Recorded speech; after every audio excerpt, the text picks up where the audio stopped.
everyone. Welcome to Ruby Heart Live with Mark Borax.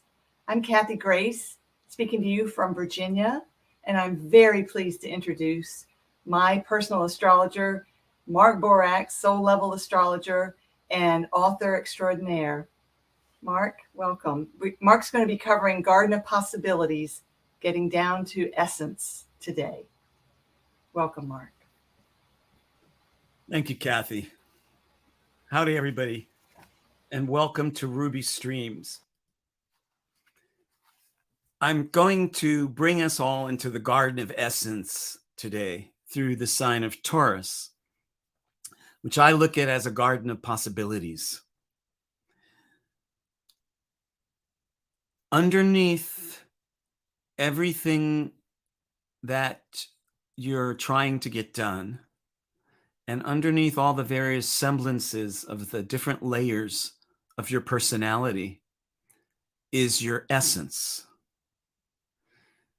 That source needs to be championed and preserved like a gardener would champion and preserve a garden, the sanctity of the garden, the care of the garden, the custodianship of the garden. In this case, the garden is your soul, is your essence, your basic nature. During our time of history, essence is not being fed, nurtured, and championed the way it should be. And so it's a learned art. It's a learned skill how to claim your own right to be who you are. It won't happen automatically because a lot of forces are currently arrayed to prevent it from happening. Because the last thing consumer culture and corporate politics wants is for everybody to start being true to themselves, because that makes pretty lousy consumers. If you're true to yourself, you don't need constant reminder of how imperfect you are. You don't need to cling to tummy tucks and Botox and cosmetics and hair plants, because the you that you are at essence is something you're in daily, enervating contact with. It energizes you to live from essence, to live from core. And Taurus is the sign who is appointed with the honor and responsibility of caring for the garden of possibilities, the garden of essence. It takes a special kind of self-understanding, the kind that a gardener experiences in relation to the earth and the plants and the sun and the water. Not just an understanding, but grokking, to quote Robert Heinlein, Stranger in a Strange Land. You have to not only understand somebody's essence, most especially your own, you have to grok it. You have to inhabit it. It's a learned art and skill and craft, this art of the gardener, because modern life will do many, many things to prevent that from happening. And the first important step of gardening your own essence and becoming truly who you are is claiming your right to do so, which is not a rite of passage that many people have actually gone through. to claim your right to exist. What's in the way of that is all the counter messages that we give ourselves, we human beings all around the world, where we deny our own existence and we even deny our right to exist.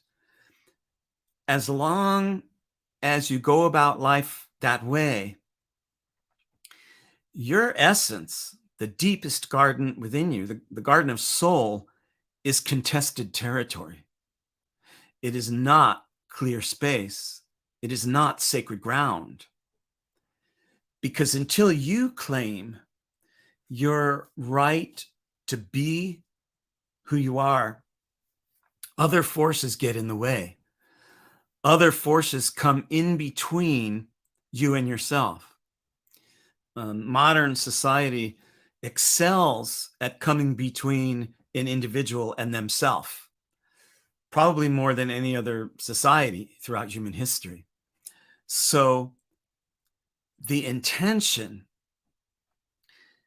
needs to be there in the sense of, I have every right to exist. I have every right. I have every authority to take up space in the universe in the form of my true nature. Now, I may not always know what that true nature is or how to honor it out there in the world, because that's method and procedure. But deeper than method and procedure is source, is essence. In your innermost knowing, if you claim the royal right to be who you are and to preside over your own ground, whatever that is, there is no force in the universe that can naysay that. There is nothing and no one that can come in between you and your sacred right to be. But unless you claim that, which, as I say, few people have done, most people have not done, until you claim that power and right and honor and responsibility, many forces can come in between you and your core. So it's a funny thing, because once you claim it, nothing has the authority to prevent that from happening. But you have to close up the gap between yourself and your soul. Otherwise, you'll remain contested territory and may end up living a life far from essence. Because ask yourself, who's living from essence? Are you waking up and living the life you were born to live that feeds your soul, and your soul feeds the soul of the world? Are you living from essence? Are you in the garden? And you could be in the garden in the middle of New York City. It's a metaphorical garden. It's a metaphysical garden. You don't have to be actually in a garden on Putney Mountain up here like we have right outside my house. Once you choose your divine and earthly right to dwell from essence, to inhabit your deep core, nothing has the power to take it away. You might get tested. You might get tempted to give away that power again, but that's because you haven't firmed up your devotion yet. Taurus is the sign of essence. And when we live from essence, we stay close to the soul. You gain an intimacy with your deep self. Your everyday nature weds your deeper nature. The marriage of the sun and moon, it's sometimes referred to in mystic tradition. You marry the part of you that's active out there in society, in the world of today, with your deeper core. You have to want to do that, which means you have to know you can do that. So in our work, spreading the news throughout collective consciousness at this time on Earth, once you know that you can close the gap between your life and your soul, that creates an energy of permission and deepening. It's an initiation. It's a shamanic descent. That spreads. It's one of the most contagious forces in the human species, because it's the energy of awakening and getting past the tangled psychic agreements of our time to hold ourselves back and not be true to ourselves. So when you look at someone's life, including your own, and you ask, are they living their truth? Am I living my truth? Have I learned once and for all that love is the most important thing? Or am I still trying to learn that? Am I still negating my own right to exist? Once you look at that part of yourself with open inquiry as to why. When I was a kid, it was pretty simple. I just was who I was. I didn't have any other choice but to be who I was. And where did I get off track with that one? When you inquire of your own life or someone else's, how and why and where did we get off the track of the soul, of following our inner truth? You can retrace your footsteps, or you can just forget about how you got off track and just come back into essence through wanting it, devoting yourself to it, consecrating your life to being the truth that you are, and taking back all the unconscious and involuntary permissions you gave to other forces to decide who you are. Very few of us gave these permissions away consciously, because you see, we were raised by people who gave other people the right and authority to choose who they were, because they had been raised by people who did the same thing. So you break the chain when you realize that it's this great gift and treasure has been given to you in the form of your life. Physical existence was given to your soul in exchange for its choice to return back to the physical plane. In exchange for your soul's decision to reincarnate, you got the treasure of a life. It's a transient treasure. It's not permanent.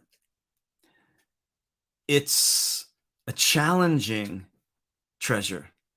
It's a mixed blessing, because until you fully claim your right to be and choose to follow that out, you'll flicker. You'll flicker through the world in stolen moments like a shadow puppet, while your real life moves some other way deep down below.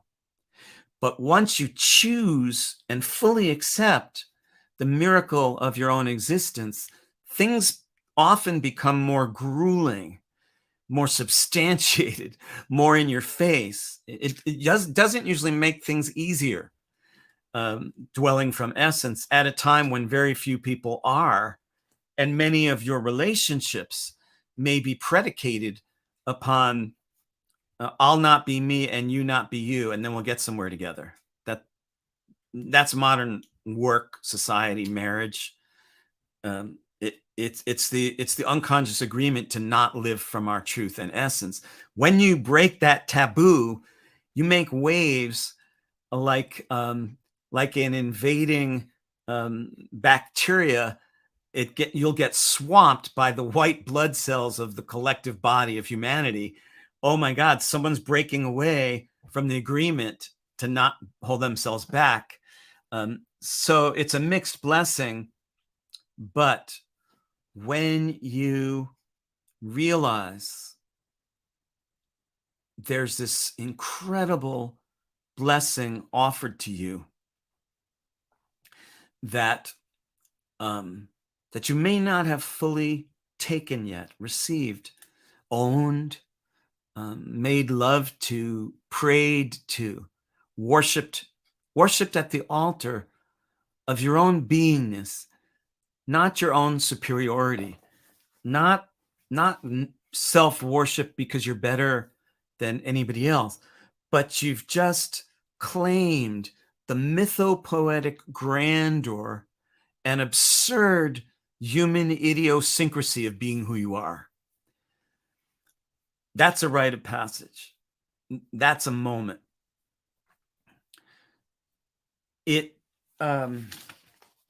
may need to design an actual ritual to create that moment.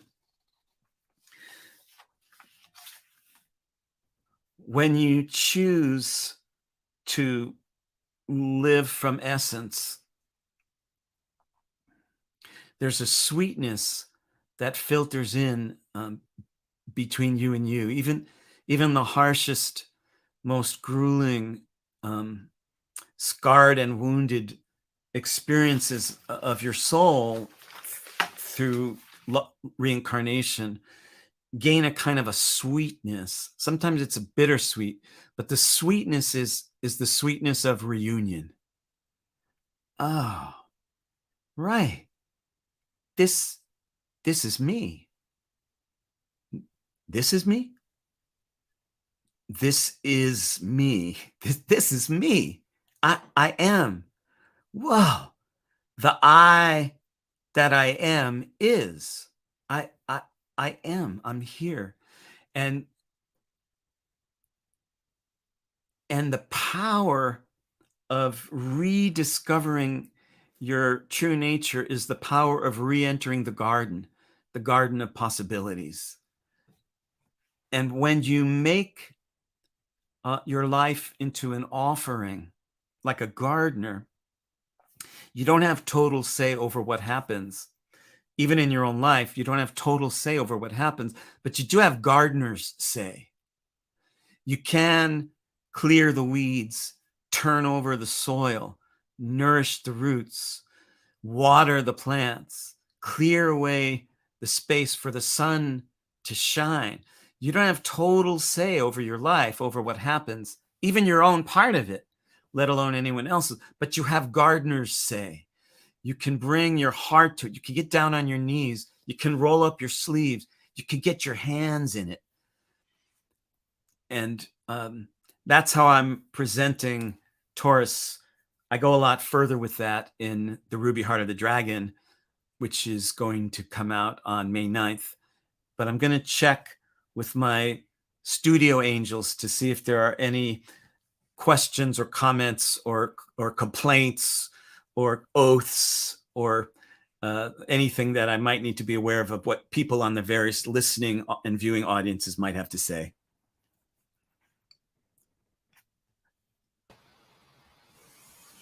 Mark, I'm not seeing any comments at the moment, and I've checked with our behind the scenes angel to see if I'm missing some.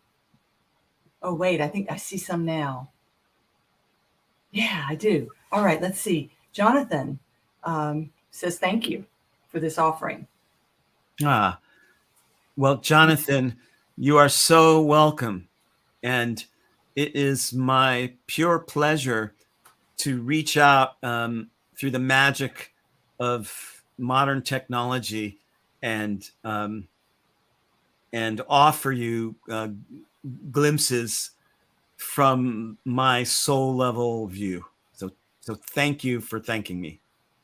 And I also thank Marcella and Kathy, who without which I'd be floating askance in limited technology.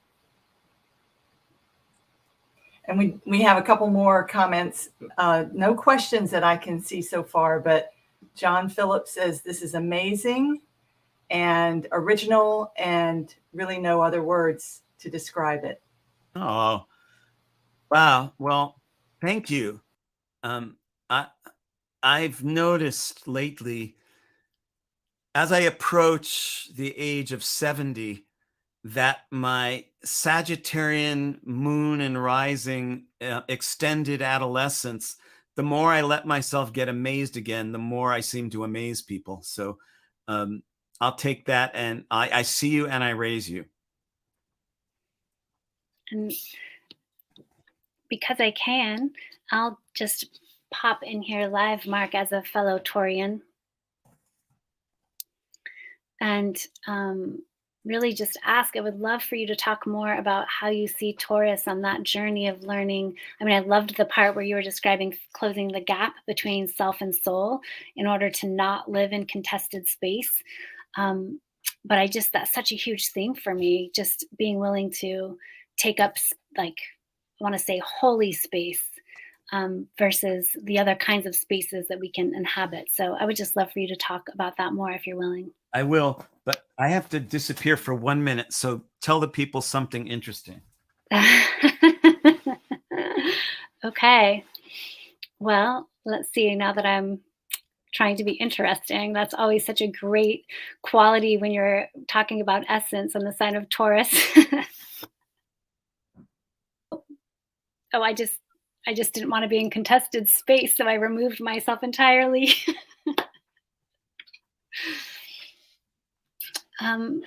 Yeah, I think this piece of essence feels like such an important piece of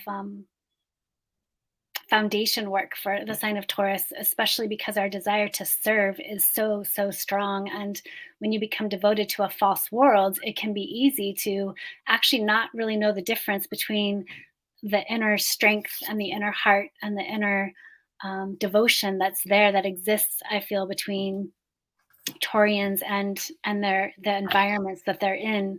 But to be able to actually be in a higher service of the values and the priorities and the natural places that you might hold as an individual Taurus, I feel like that's where things can become a lot trickier, because then you really have to hold space and hold ground for the world that lives inside of you instead of the world that you're figuring out how to belong to. Yeah. So you were asking about how I see the difference between sacred space and and the normal kind, right? That was kind of your question. Well, it's the different kinds of spaces we can inhabit and take up and how they relate to being in contested space, because until it's that essential part of us showing up, there can still be a lot of space being inhabited, but it might not actually be the spaces that honor our essence. Yeah. Yeah. So it has to do with an inner decision that is fueled by instinct, where you gain a sense memory for what it feels like when you're dwelling close to essence, and you gain a kind of navigational skill for when you're departing from that. It may be when a certain person comes around in your life, your mother calls. It may be at certain times where you start to tune in and realize, I was there, I was in it, and I'm not in it, and I'm not exactly sure why. And so the more that you tune in, the more you gain the sense for a way to take up space in the universe, a way to belong that doesn't enclose you in a fortress of selfhood and block out everything else, but it also doesn't totally drop the drawbridge and let you get overrun by all these other environmental forces, right? It's somewhere in between shutting out all these extra forces or totally being inundated with them. And you can really only learn that through experience. It's really like childhood. It's like redoing childhood. Because in childhood, you're dominated by forces like crazy. You're bombarded by sensations. And in fact, we all are, always, all our life, but we've gained the somewhat questionable but somewhat necessary adult skill of shutting a lot of those forces out, or numbing ourselves off to not feel them, or disregarding them, while amping up others maybe way more than we even need to. And so it's repairing damaged instincts is the best way I could answer that. Mm-hmm. Great, thanks. How's that? Does that work? That works for me. Yeah, beautiful. And let's see. So comments.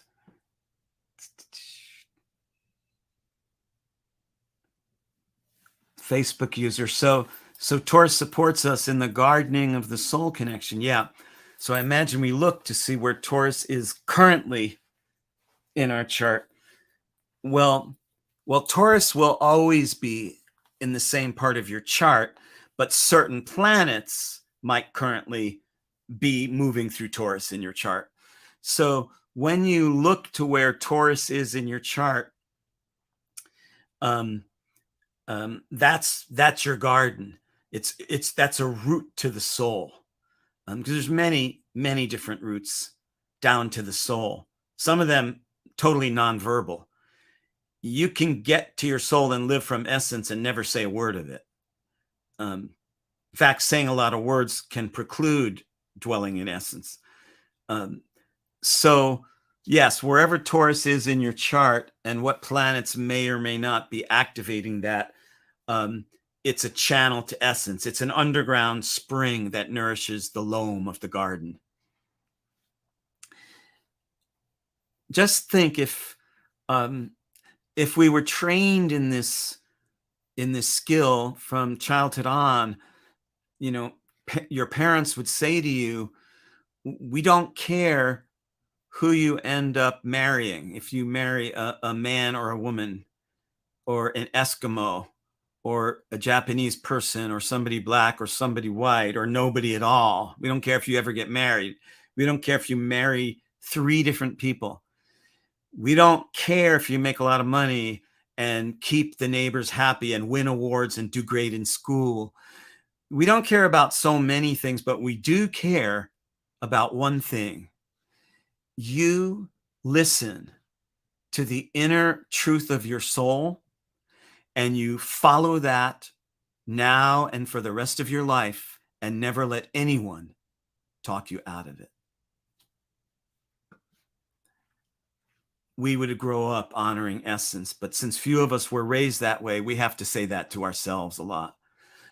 Thank you for joining Kathy, Grace, Marcella Eversole, and myself, Mark Borax, with the Ruby live stream, Garden of Possibilities, getting down to the Taurus art of essence. Thank you, everybody. I will be back same time and place next week with the Ruby Heart live stream that moves on toward the fascinating and most underestimated zodiac sign of all, Gemini.